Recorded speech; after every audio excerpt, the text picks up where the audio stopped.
ऐसे आराम दोस्तों, आज हम जानेंगे भागवत गीता के अध्याय 2 में बताए गए हैं कि मैं कौन हूँ, कहाँ से आया हूँ और कहाँ जाऊँगा।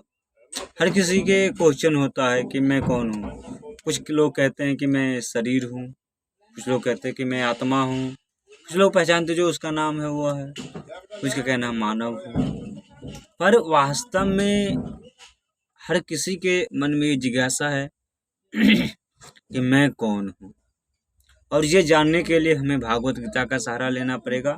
और अध्याय 2 में इसमें के बारे में विस्तार से बताया गया। भगवान कृष्ण 5000 वर्ष पहले कुरुक्षेत्र में महान भक्त अर्जुन को बताते हैं। तो मैं कौन हूँ, तो भागवत गीता में भगवान कृष्ण कहते हैं मैं आत्मा हूँ, मैं आत्मा हूँ।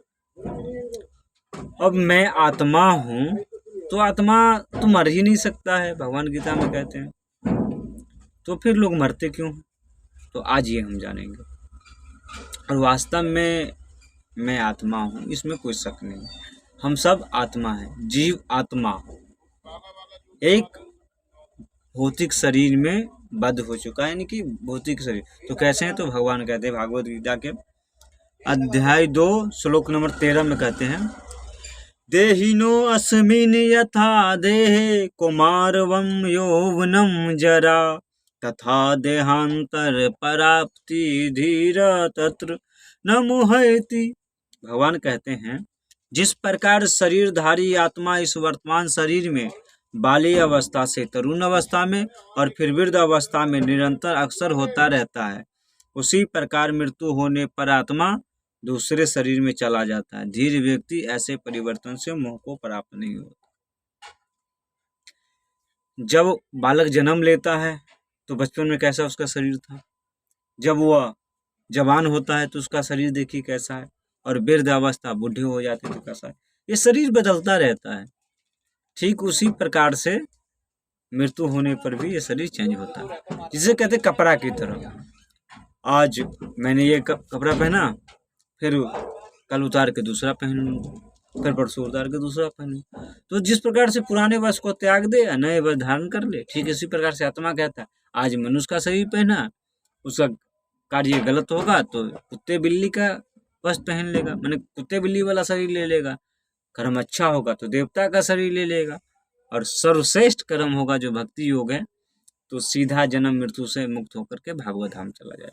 इसके अगले श्लोक में क्लियर करते हैं भगवान, अध्याय 2 श्लोक नंबर 20 में, न जायते म्रियते वा कदाचित नयं भूत्वा भविता वा न भूयो अजोनित शाश्वतोऽयं पुराणो न हन्यते हन्ये माने शरीरे।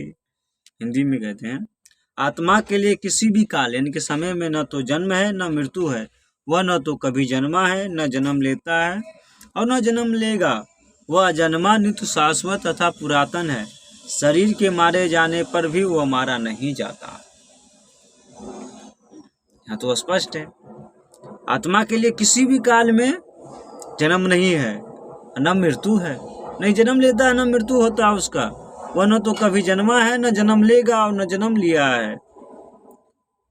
वह तो अजन्मा नित्य शाश्वत तथा पुरातन है, शरीर के मारे जाने पर भी वह मारा नहीं जाता। क्या बात कहते हैं। अब मारा ही नहीं जाता तो मरता क्यों? कहते वो मर गया, अरे वो जन्मा है, उसके घर बच्चा हुआ है, उसने जन्म लिया है, अरे वो मर गया। ये क्यों? क्योंकि हमारी बुद्धि लिमिट हो चुका है। हम भौतिक दृष्टि से देखते, वास्तव में हम आत्मा है और आत्मा कभी नहीं मरता है। तो कुछ लोग परेशान होकर के सुसाइड कर लेते हैं और वो कहते हैं कि अब तो टेंशन खत्म। अरे भाई अब तो टेंशन स्टार्ट हुआ है, क्योंकि मृत्यु शरीर की होती है, आत्मा की नहीं। ये तो कपड़ा तुमने चेंज कर दिया, तुम्हारा तो कर्म का फल भोगना पड़ेगा। इसका अगले श्लोक में भी कहते हैं, जैसे यह आत्मा न तो कभी किसी शस्त्र द्वारा खंडन किया जा सकता है, न अग्नि द्वारा जलाया जा सकता है, न जल द्वारा भिगोया और वायु द्वारा सुखाया जा सकता है। अब आत्मा को कोई अग्नि से जला भी नहीं सकता है, जल में रख करके गला भी नहीं सकता है, बंदूक गोली तलवार से काट भी नहीं सकता, मार भी नहीं सकता। आत्मा तो अजर अमर अविनाशी है, हवा उसको सुखा नहीं सकता है। तो कैसे कोई सुसाइड करके ये निश्चय कर लेगा कि हम टेंशन से मुक्त हो गए, क्योंकि टेंशन तो और बढ़ जाएगा। उसने हीरा जैसा मानव जीवन कंकर की तरह गवा दिया, अब भोगना तो आप समझ ही रहे हैं।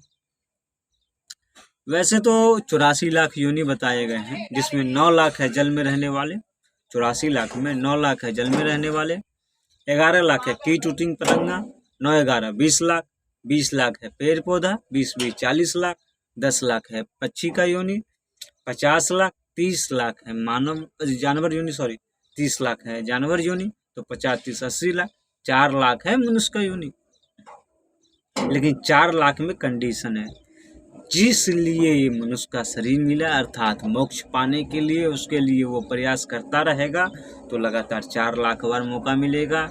अगर वो प्रयास नहीं करेगा तो एक ही बार मिलेगा, 83,99,999 बार अदर योनि मिलेगा, जो जानवर की, पेड़ पौधा, कीट, जल में रहने वाले कीड़े मकोड़े की एक ही बार मनुष्य का मिलेगा 84 लाख में भ्रमण करने के लिए।